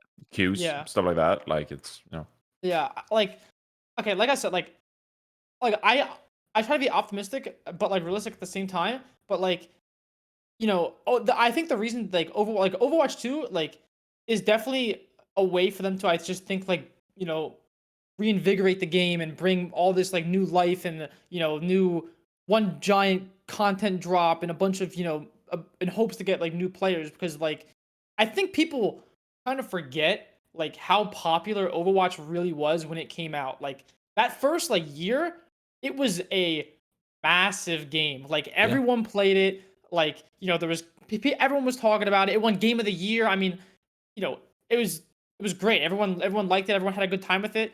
And then slowly, obviously, like interest dies out over time. Like no game is ever going to be popular forever. But like that's why I said I feel like there's still like an audience for it, and like people want to have fun with Overwatch. And 5v5 is a risk, it's a gamble. But if it pays out, it could it could pay out huge. It could it could bring Overwatch back to those like, those glory days, I guess, so to speak. Copium. I'm coping so hard. Or I'm they can just- coping so That's the hard. thing. People are gonna say like copium or whatever you want, but like Oh, I'm on truthfully, it, bro. I'm serious. Like think about back in 2016. Everyone played Overwatch. That's all anyone talked about for a long time. And like I said, being realistic, like the past 2 years, it kind of felt like Overwatch was just kicked to the curb and like forgotten about because they were working on, I guess, Overwatch 2. And it's just kind of unfortunate to see like that's the path that it took, but what's done is done now. You can't really change that. So Overwatch 2 5v5, it's a gamble. But I think it's kind of, maybe, I don't want to say it's the only option they had, but it's probably the biggest chance for a success, maybe. Sure. To me, when I see them go for 5v5, it doesn't necessarily seem to me to be attracting in a new audience. The other changes, I think, are, and the additional content and the extra heroes and the new maps and all of that stuff. All right, that's getting a new audience. To me, 5v5 is an extension of the same problem they've been having since 2016, which is figuring out how to balance the game. We started with no hero limit, had to add a hero limit. Then we had no role limits, then we added 2-2-2. And now it feels like it's another step to limit the game more, to make it 5v5 so the developers can wrangle this fucking beast down and trap it in a cage. And like, there, you little bastard, right, stop playing tanks. So they've just taken one of them out of the game. And it feels like this one out. Yeah, whereas the game was actually in a pretty balanced state all of this year, at least from my opinion. I don't know whether... The playoffs were sick. Yeah. Like, Atlanta made the finals with Rush, pretty much. Like, are you kidding me? It was great. No, I mean, that was awesome, but from the developer's point of view, they can't have known that was coming when they made this decision, and in theory, it should make things easier to balance. Where I'm going with this is, though, that you made a comment earlier about playing Zarya main tank. Oh, main tank as a thing doesn't even fucking exist anymore. So I just need to drop that from my vocabulary. Just Zarya tank, Zarya solo tank. And I also had some questions about Hog and stuff like that. But before we get to the tank balance itself and how viable they are, is it fun? Because the biggest problem with the biggest thing that 5v5 could solve is queue times. If you get queue times improved massively, the game will improve. You don't have to sit there for 10 minutes and fucking play Jump King on your second monitor or whatever the dick you were up to recently. And then you can just go into it. So have they made tanks and supports fun enough for more people to want to play them? Because you're talking about DPS being great. But motherfuckers and their nans love playing DPS right now. Everyone's trying to get into a DPS queue. So are the tanks and supports more fun? Are more people going to want to play those? Is the role and the queuing problem going to be in any way solved? For me, it's interesting because I was thinking about this, bro. I wonder, it could either go two ways, right? But maybe I'm just overthinking stuff, like, because I've played Overwatch my whole life. Like, I want to see it succeed. I think since we're doing the first time ever that we've seen a role where you have no duo anymore, like, it could be scary for people to want to play tank, because with the Overwatch community is like, if you play tank and you mess up, like, they're just gonna start hard flaming you. Your teammates are just gonna, especially if it's free to play too, you're getting hard flamed. Like, our tank is horrible. This kid sucks. He cannot do anything. You know what I mean? So it's like people might get scared to play tank because you're the only solo in the game. You know what I mean? You don't have no duo. The other roles have duos where it's like they can afford to make mistakes because their duo can actually carry. But like, if you're just like hard getting tank gaps, like, it might just be like, I don't want to play this role, it's too much, you know what I mean? But it can also be the other way, where it's like you're a superstar at the same time. It's like you're that tank, or like, where everyone knows like he got it. Like, and if we have super on our team on tank, like, nobody can beat us, you know what I mean? So it's like, it's pretty crazy. I think that's gonna be interesting to see. But we'll honestly see, bro. I'm just trying to play, see what it's like. I think it's interesting you mentioned queue times, because like, I was thinking, like, again, maybe it's just because I think about it too much, but like, there's always this like argument, like, oh, since you have one less tank, and then you have all these potential, new players coming in, and if from what we saw and what we interpret, like, stays to the finished product, which is that DPS is the most powerful role and the most fun role to play, then the majority of those new people will shift to DPS in the first place. So then you're not going to even fix the problem of having these long queue times, because if people are just having so much more fun and doing so much more playing DPS, Yeah. why would they want to waste their time playing support Playing and tank? tank, yeah. Because like I said, like I said before, I think it kind of depends what you enjoy doing in Overwatch. Like if you play support and you enjoy like those clutch moments where you hit like a nade across the map to save your team or your teammate or whatever, and then like hit like 10 shots in a row to keep them alive, chances are that's probably not going to be as commonplace in Overwatch 2. Yeah. But if you enjoy playing characters like Zen and Bap and you frag more, or you like playing like Roadhog and walking off on a flank on tank, or whatever's, I guess, like the most powerful brawl tank at the time or whatever. Like if that's more your style, then I think you'll have fun with it. But I don't think it's a hot take to say that DPS is the most fun role that I played in Overwatch 2.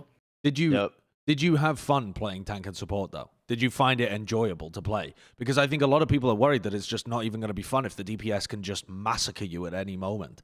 So I can imagine there's a lot of tank and support players listening to this going like, am I just going to hate this game? Or am I going to have ways of being able to have fun as well? What were your experiences like? What kind of enjoyment level did you get from playing things that weren't DPS?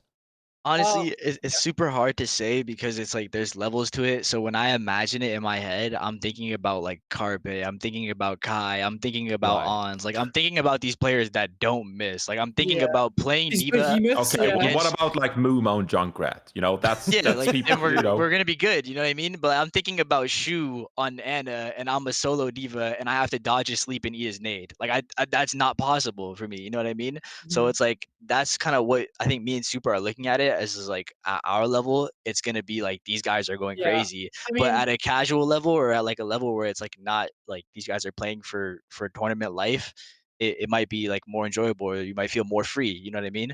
But yeah. Like just to I guess rip the band-aid off, like to not sugarcoat it, like some supports and tanks were fun, other ones were brutal to play. Like just straight up. Like Mercy, you're good luck. good luck, Also, really. Good luck. Zarya, good luck. Like you're not gonna have fun playing those. In the way they were, I think you're gonna have a tough time to enjoy playing those characters. Well, I understand the Mercy one because you said that the healing was reduced in the version that you played. The developers have said that they are probably planning to not go through with that, so maybe Mercy would be more fun in the actual release that they gave out. But why was Zarya so shit then? Because it seems like that's the tank where you could get charged up and do a shit ton of damage and like frag out. So I talked about this on stream. They did this. You guys remember that April Fool's experimental they did? Back in April. Yeah. April Fools, it's Overwatch 2. The Zarya change that was in that April Fool's patch was literally just CV pasted into Overwatch 2, where like she can bubble herself twice or a teammate twice, and then the bubbles share the same cooldown. Yeah. But the problem is, in Overwatch 1, where if you bubble yourself and a teammate, you get both bubbles back around the same time. But if you bubble yourself and a teammate in Overwatch 2, because the bubbles share the same cooldown, and the cooldown for a bubble is 10 seconds, you need to wait 20 seconds to get both of your bubbles back. So Zarya is just like, you're going to have less average energy. Zarya is just going to do less overall. Like, she won't be able to, like, it's just not going to be a good character. Because your bubble has to be perfect. Yeah, your bubbles have to be perfect. Literally perfect now. Yeah. Like, her bubbles, I think, can take a little bit more damage. It's like 50 more damage, but it's not going to be a deal breaker because you're still going to use probably like half of the bubbles, maybe not half, but close to it that you would use right now. Okay, because if you want to bubble someone twice, you need to wait 20 seconds to get both of them back. Would that get fixed with a simple tweak to the cooldown? Or is the core kit of Zarya fucked in Overwatch 2? Because the core kit is like, she's glued to the floor, she has to use bubbles, and she has a lightning cannon. And yeah, that's another thing. Like, a lot of the comps that we saw were like either long range or like hard dive.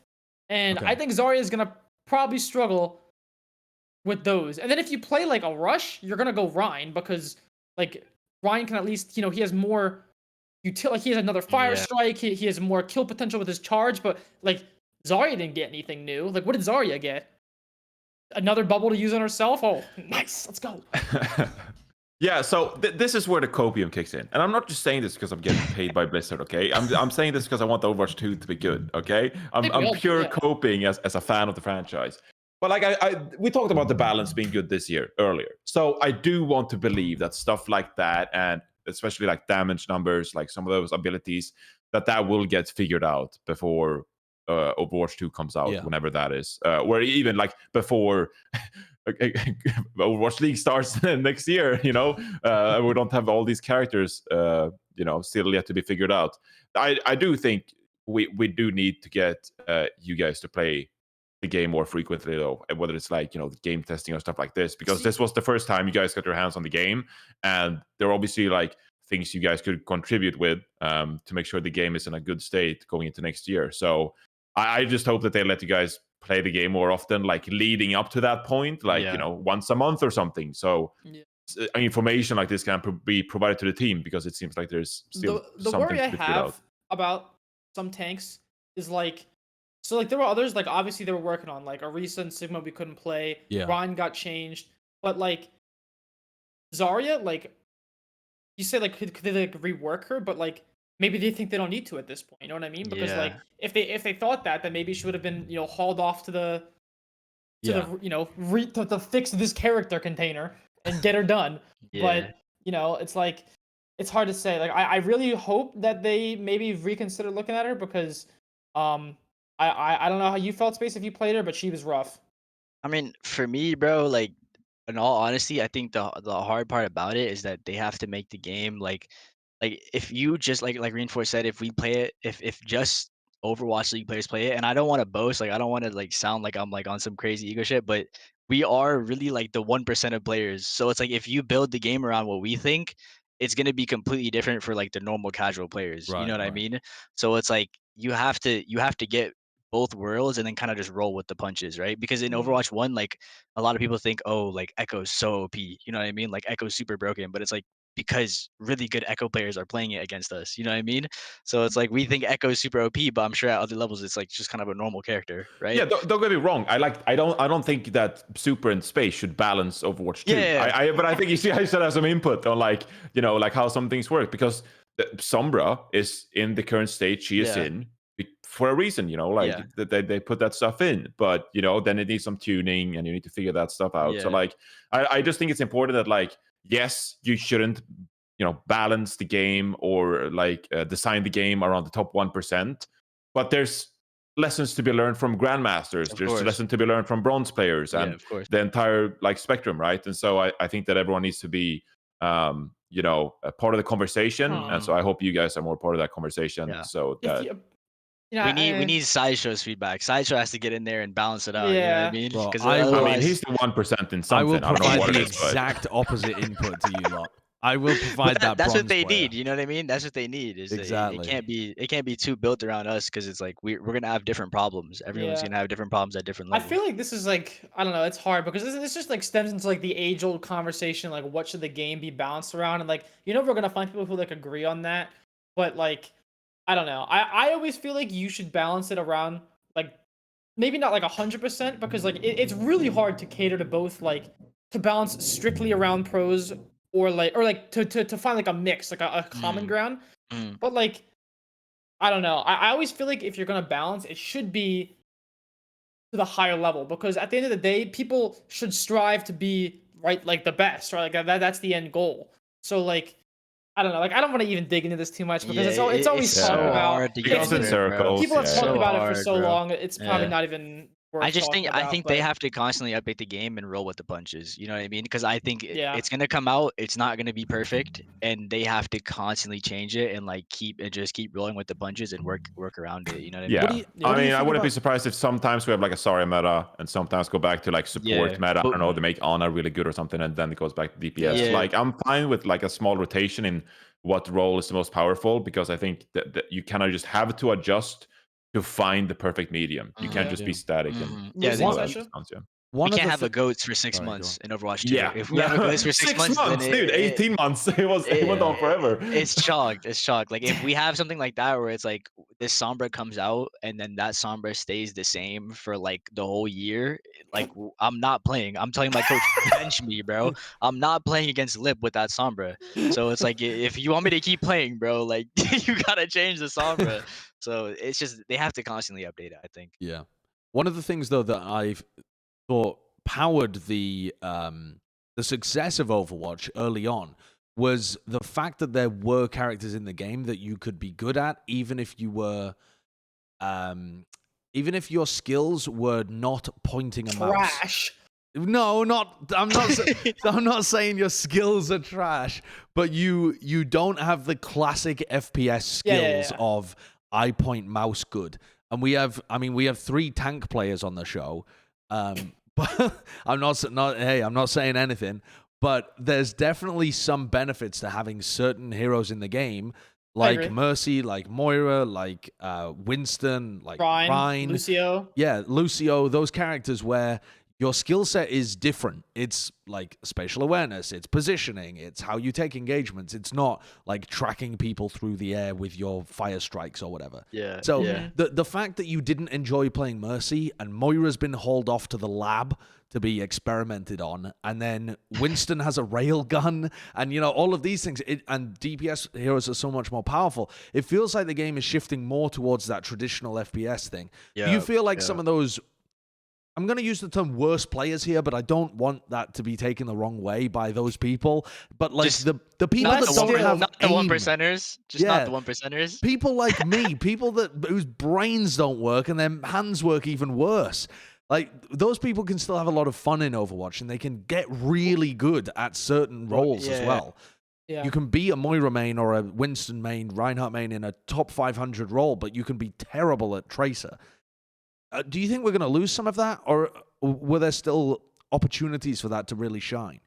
I mean, what I think is, I was just about to say it, but then we turned off the VOD. But we were watching like Grumpy Kitten and Frozen Kitty and like these like quirky turtle guys. Like these guys are probably having the time of their life, bro. This is probably lit for them. You know what I mean? Yeah. It's probably really enjoyable. But wow, I remember watching this. Roadhog pops off. Check this out. Yeah, like these guys are going crazy right now, and I think as you like progress, what VOD were you watching? I think as you progress throughout Overwatch, it'll probably just get significantly harder. It's like Valorant, right? It's like if you're bronze in Valorant, you're not gonna get one tapped around the corner the second you peek, or like there's probably no smokes on the choke. But like if you're Radiant, it's a completely different game, right? Yeah. So I think that Overwatch 2 could kind of have that direction where it's like these guys they're turned up right now. This is top level play for them. But if they come like up to Masters and Grandmasters and top 500, it's a different game. You know what I mean? Right. So I think it's gonna be fun for everybody for sure. I think it has the potential to be fun for everybody. Because in this level, you don't have to worry about a crazy hit scan killing 7 people. You know what I mean? Absolutely. Yeah, because at the end of the day, like you have like less skilled players who aren't great at like Tracer or McCree or whatever. But then that's why they're in like the lower ranks. Like not less skilled, but more like casual. You know what I mean? They're not playing to be the best in the world like we are. Yeah. Then like this boy Shadow Storm just missed like 7 shots in the Lucio. I'm not trying to be mean, but that's why they're like in bronze and silver and gold, right? Because like they don't take it. They got jobs, you know what I mean? This isn't their life. Like, so they could probably still have fun playing like Tracer and like McCree and all those characters because they're playing in the rank that's appropriate for them. This Mercy's not getting dove, he's not getting hacked, right. He's having the time of his life right now. Oh my god, you know what I mean? Like it's probably turned right now, but it's just not the same for us. It's different. Yeah. So the ridiculous nature of DPS will probably be a scaling, a sliding scale. As you go, the higher you get, the more you'll see like, oh, we actually have to shut down this DPS player, or like we have to 3-2-1 dive this guy, or like my Sombra has to set up on him. But I think like at this level, it's just we're just going at it, and I think it'll be fun for everybody.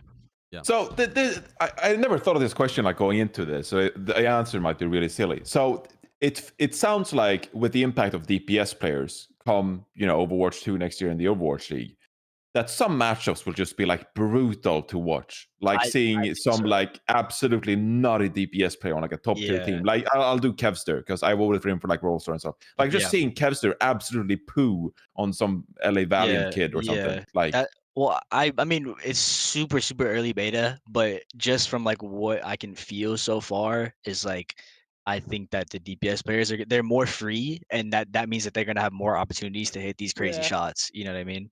Okay, so even thinking that in a different direction, like Overwatch League could be super one-sided because you have these super skilled players. Do you feel like ranked could be more one-sided because the matchups are so skewed with DPS? Yeah, I think that's another one of my worries, especially with this game mode, is I'm worried that this game mode could either be super one-sided, where it's like you just kind of get rolled over, or it could be super long because both teams are like kind of equal and like we're playing this game mode for like 30 minutes and no one's getting any progress at all. And you know what I Yeah. mean? So it's definitely there's so many questions that even I have. Like I don't want to think too deeply about it because as I said, it's super early. Like we have no idea what the actual game is gonna look like when it really comes out. But There is actually a there time limit. is There's a time it's limit a on lot. push as well, so it can't really go Hmm. that long.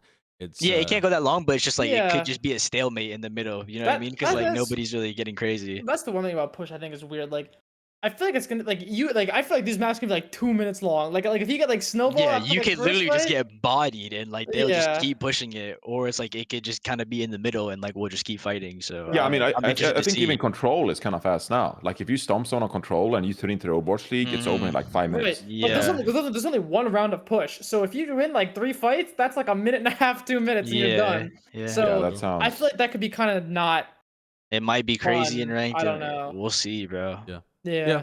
I Just mean, needs more yeah, Wait, if time. you're in an I- arena, like watching the Overwatch League, and it's like it's the first map of the Overwatch League, and it's like over in 3 minutes, like as a viewer experience, that's also kind of whack. So Mhm.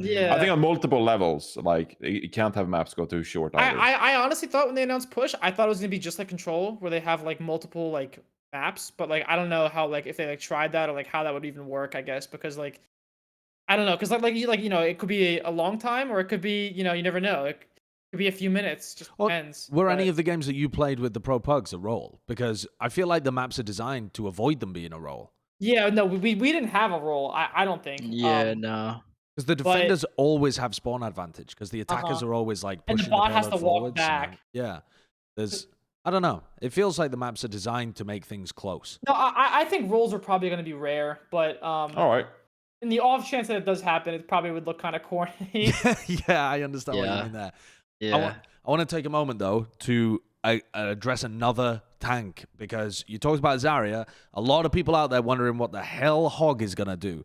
Did you get an opportunity to play that, or was that one of the others that was stuck in the gulag? I think we played. Hawk Yeah, was we there, could play right? Hog. We could play Yeah, Hog. I'm pretty sure I was going crazy on the Roadhog. Okay, I mean, there's way more flankers, way less shields. In theory, you should be able to find hooks more often and Yeah, convert them to definitely, kills. But definitely. he just seems like so. I mean, he'd Weird? have to essentially just be another DPS that could get picks. Yeah. He's not Yeah. There's only one offering tank anything else. now. Yeah, I mean, Was he I good? didn't play too much Hog. I think like it kind of like I feel like sometimes I mean I don't know. That's kind of how Hog is now even. But like I think sometimes you could get like a few hooks here and there. But then like other times you get like hacked, you get discorded, the tracer comes out of nowhere, and then you're just gone. You know what I mean? He's the Doomfist of tanks, right? It's just like Yes. if he's disgusting at Hog, it's like you're getting hard carried. But if he's trash, he's just feeding his brains out and like he's Yeah, doing Hog literally is nothing. weird. I didn't play him too. You might have played him more than I did because I didn't play him too much. Yeah, I played him a little bit, but I was like, we were all just kind of goofing around, so I was Uh-huh. just like finessing everybody. But Right. if it was like an actual pro match, and it was like, I don't know if I I can't don't. tell if Yeah. Hog is good or not. You But know what I I mean? will say his self heal did not get affected by the reduced healing when I played Okay. him. So if you healed, you would still heal 300 if you Right. were taking damage. So Okay. I thought that was pretty neat. Space, you were talking earlier about like a rock paper scissors with tanks and stuff like that. Do you see a niche for Hog already, or do you need more time like looking at him and thinking about how he could fit in?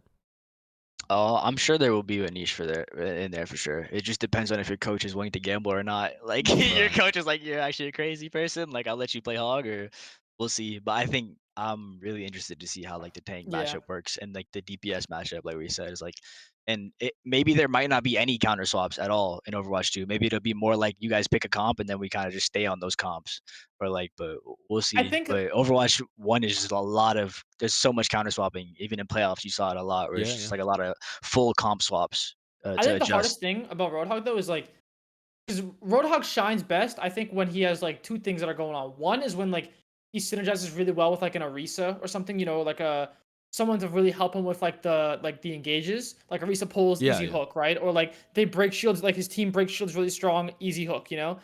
Or he just flanks like a maniac because your other tank is in the front line and being able to like distract and absorb all that, and people like lose track of the Hog, and then he's a lunatic in the back line. He kills 3, right? But I don't know how often like back in the day, like it's gone out of style, like the hard blue style. You know, on like Gibraltar, he goes under, he walks all the way up around, back on the complexity days. Yeah. You know, that's kind of not really like the style anymore, but people still do it, right? Yeah. But how hard is that going to be now when you're the only tank and people have to look Yeah. for you now? Like, you know what I'm saying? Like, it's going to be a lot harder, I feel like, to be kind of sneaky in that way. Do you think the way that I was thinking about him as a solo tank is that he's like a threat? He's much in theory, if you allow him to get quick hooks, if you increase his cooldown or decrease his cooldown, I guess, so that he can throw a hook more often. And a lot of your tanks don't have shields. You're playing against a Zarya or a Diva or a Winston or whatever, where you can get relatively consistent hooks off. It feels like people would be scared to approach him a little bit. Or if you're a DPS, you don't really want to get too near the other team because as the hog moves forward, you're like scared of getting hooked. Do you feel like that could be a viable scenario for him? I'm thinking in terms of MOBAs where you often have the tank with some kind of engage potential because you can start team fights off or you can hook someone in and their whole team has to go and protect the guy that you hooked in, that kind of thing. Do you feel like that is even viable in the game or are they just going to have to rework the bastard? I don't know. I feel like I'd probably need more to play. I think that's hard to say. Right. Just because I need to play it more. That's me too, for sure. Just but I need more will gameplay on it. say a lot of team, like, especially because like if you think about like the maps we played, like Havana and Dorado, like you know, you have all this high ground, like the hot, what's the hog gonna do? You know what I mean? Like they have all these vantage points, and then What like the hog I think that's like really tough for hog. But like maybe if we played more like Kings Row or like, you know, other maps like that, but even Kings Row has high. I don't know. It's hard to say. Yeah, and I mean, I find Hook very overpowered in Overwatch compared to like Dota, because like in Dota, he can't really kill you like Pudge or whatever. He can't really kill you by himself, and like usually you have some ability to get away. Like if you're playing against a Roadhog and you get hooked as like a soldier or like a Genji, like good luck, like it's over. Dead, like, you're just dead. So you can't really buff Hook, like decrease the cooldown, because he's just like fucking pulling in everybody and they can't get out, and it's just like I'm leaning rework, but I don't want to do it, Sideshow. Just keep him in there. Filler hero. Well, I thought Diva would be really trash as well, but you guys were saying that you actually had a lot of fun playing her and she was super viable. Well, they give her 3-second matrix and her booster cooldown is 4 seconds. Okay, that's pretty good. She's a big tracer. She's a big tracer. Genji. It's going back to the really old days. Running over everybody. It's really hard unless she gets hacked. But because if you think about it, like let's say you fly in it and you fuck up, right? Like you just matrix. You have a 3-second matrix and then you're out of there in a second. So it's like it's not that bad.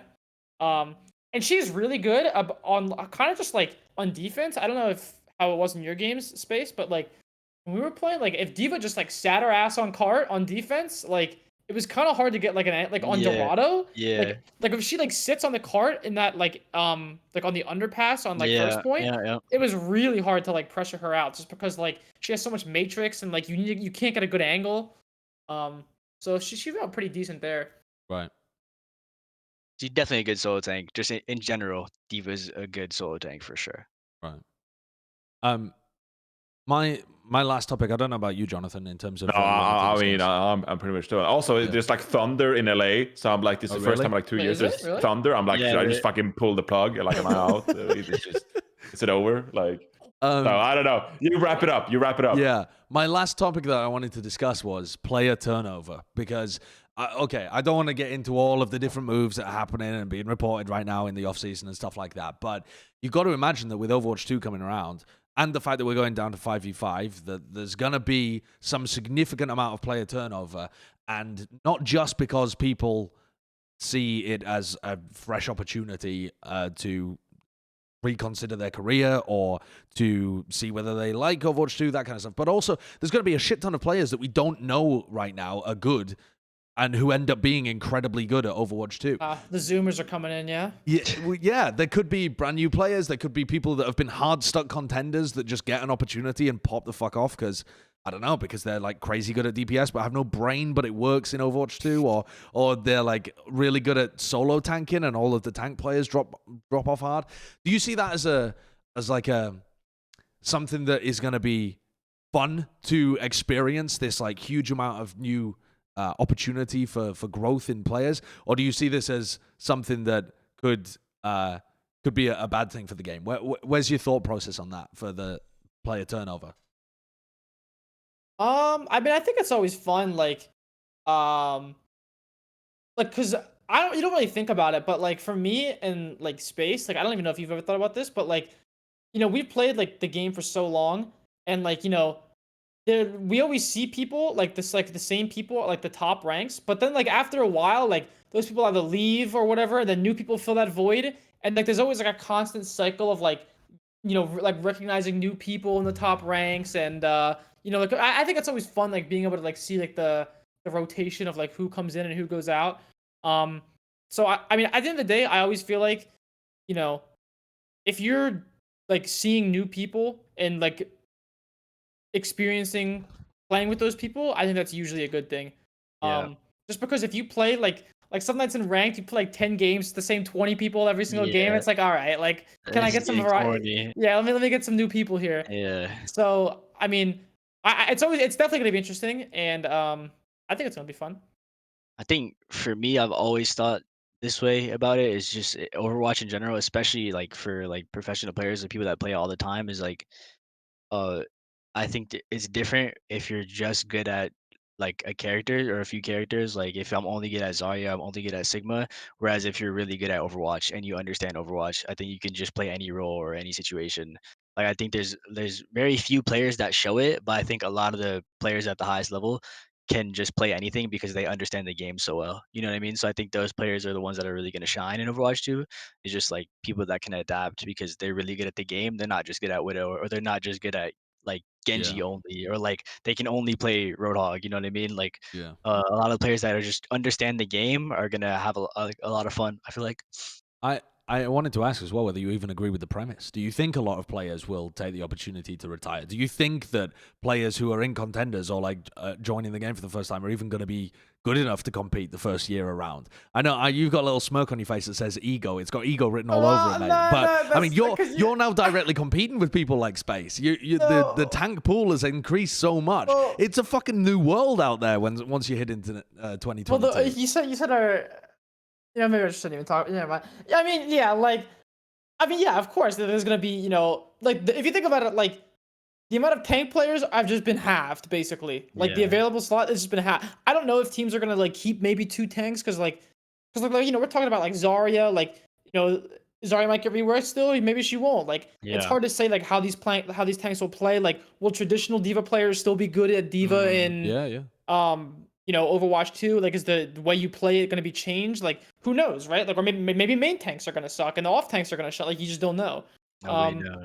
So it's it's definitely something that you got to think about. But I guess whatever happens, we'll have to see. I don't know. Yeah, I mean, I already on like the Overwatch League roster, if we see like teams have like multiple DPS players or multiple support players, because like you can't like really excel on all those heroes all at once. So I think you can't really expect all the teams to just like drop half their tanks, because like at the end of the day, they need good players to fill some of those heroes. It doesn't matter if there's just one guy playing tank versus 2, because like you need someone who can be good at Zarya and someone who can be good at Reinhardt or Wrecking Ball or whatever. And going back to what you said about the turnover as well, like I mean, we already have turnover, like super sad, like year to year on a basis, because like I feel like the game has evolved throughout the years, that like different ideas have excelled like in different game states. So when I started out playing, and like the reason I got good was not because like I'm good at Overwatch, it's just because we were first with the ideas. Like Rogue was only good because we figured out how to play assault maps, and we just won every assault map. And like it's easier to win a series if you would just win control all the time, like like Super would know from his San Francisco Shock days. Just like if you just win one game mode all the time. But it was like, that's easy. That's like one idea of like how to become like the best in the world. Then GOAT came around, and it's like if you just excel at like the idea of playing GOAT, like micro abilities, like teamwork, synchronize those abilities, that's one way to play Overwatch. So you saw those players really excel and climbing to the top because they were really good at playing the game that way. This season, honestly, Overwatch League Season 4, I mean, how many years are we in? Like 5.5 years into Overwatch. This is honestly the first year where I feel like the pros are the pros because they're great at Overwatch. They're just not great at one thing in Overwatch. They're great at like Overwatch as a complete thing. And that's also why the discussion about that Funny Astro brought up, like I think it was Funny Astro on a Twitch clip, it was like there's no flex DPS players anymore, and there's no like hit scan players. Like I don't agree to that. Yeah. You know, I don't completely agree with that, but I kind of know where it's coming from. That like these days DPS players, They have to play everything. Yeah, they have to play everything, and they're usually like the DPS players now, like they can flex a lot more than they could way back in the day because they understand Overwatch. Like Genji, even though he's a projectile hero, and like you know you needed a really good Genji player in the past. Genji players like they like that skill set kind of translates to Pharah, and it kind of translates to these other heroes because it's all like momentum and like when can you push to build ult and like when do you have to back up and like what's your positioning. So I feel like people are just like way better at Overwatch now, and I think like with Overwatch 2 there's going to be a big turnover because like it's a new skill set, it's a new idea, but it's just like with goats, like people who excel at goats excel in goats, and now people who are good at Overwatch 2 and like 5 versus 5, they're going to rise to fame, and then you know we'll see how those ideas turn out. Like maybe there'll be like a team that's really good at playing like Wrecking Ball Dive in Overwatch 2 with 5 members because it's different. And then there will be like a team who comes around and like revolutionizes Roadhog and how Roadhog like controls map areas and the 4 other capitalizes. It's like NFL strategy or whatever. Like you just find new ways to revolutionize the game. And I think that this year in Overwatch League 1, no, not Overwatch League 1, Overwatch 1 was the first year where like people were complete in their skill set in Overwatch 1. And with Overwatch 2, there will be some turnover. And then we'll find like the perfect Overwatch 2 players who really excel or are like complete Overwatch 2 players. So there'll be some turnover before then, but we'll get there. I mean, I think at the end of the day, like the game's not static. It's always evolving, right? Like back in the day, like back in season 1, like the best strategy was, you know, NYXL just played like they played slow. They played, you know, to protect Jonak, and now like the best strategy is to just fucking run it down as fast as possible. Whoever ults first wins. Yeah, so it's like the game's always evolving, and I don't like how you guys simplify it so much. Okay, I just went on this rant like you're the complete upper echelon of like fucking Overwatch players of all time, and then you're like just fucking run it down mid, just press the ult, dude, just go. Yeah. Bro, just press your ult. We lost because you didn't press your ult first. Yeah. Like that's what it's actually like. Is that okay? Okay, I know we're talking about Overwatch 2 and all this stuff. Is that how you felt like when you lost in the playoffs? You sound scarred, Space. You just look at the VOD and it's like we didn't ult first. Come on, bro. There was more to it. And sometimes, you didn't ult first. Like you think he's joking, but sometimes, really like sometimes in like dive and shit, you're like, our fucking Echo didn't ult. What the fuck? And it's like this is great because I can say this on the analyst desk and not have my credibility like slashed in half. Like I can just be like, "Yo, Space just didn't diva bomb first for positioning." It's really true. It's really true. It's just that simple. It's just that simple. Now people think we're like kidding or something. It's kind of weird. I don't know. I'm so serious. We lost because you didn't ult first, and that's it. You know what I mean? It's like sometimes people will just drag it on in review and like make it super deep, but it's just like, bro, like you just didn't press Q fast enough. He pressed Q before you. You know what I mean? Like that's just how it is sometimes. Yeah. That's well, enjoy playing Overwatch 2, where you'll build an ult every 5 minutes. So you won't have an opportunity to even race. You didn't get ult. You didn't get ult. What happened? VOD review is just you didn't build B, bro. You didn't get the ult. Need to build ult faster. Yeah. All right, well, it was an absolute pleasure having you on the show. Thank you so much, Space and Super, for joining us. And thank you very much. Next week, if people are losing their minds watching this episode, like, guys, you got to talk about fucking Funny Astro being a free agent and all that other shit. All right, yeah, we know. We've seen all the news. We're going to get to it. Honestly, it's probably better you wait. There's a 6-month off season. There's some shit coming. It's gonna be spicy. It's gonna be spicy. What, like this week or like next week? Or Super, like should we tell him, bro? Super, should we tell him? You'll see.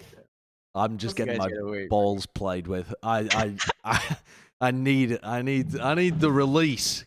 Speed me forwards through the off season. All right. Well, you can subscribe to the channel and you'll find that episode next one, episode 108. We'll talk about some other stuff. Share and comment and subscribe. And what should they write as a comment, Super? You're the. If you made it all the way this far, then I don't know. We'll talk about the SEO after the recording. You can tell us what to put in the YouTube title. Space is looking handsome. Okay, Space is looking handsome. You gotta tell me whether Space looks better with or without the beard, huh? I don't know. It's looking like he found the fountain of youth. I don't know. Yeah, I like the look. I like the look. I can't grow any hair anyway. I'm in the Matthew DeLisi boat. Yeah, I'm working on it right now. I don't know if you can. You are not working on it. I've seen your attempts at working on it before. You've just forgotten to shave like 3 months ago, and that's all that's grown. Yeah, maybe. All right. We'll see you next time, though. Bye-bye.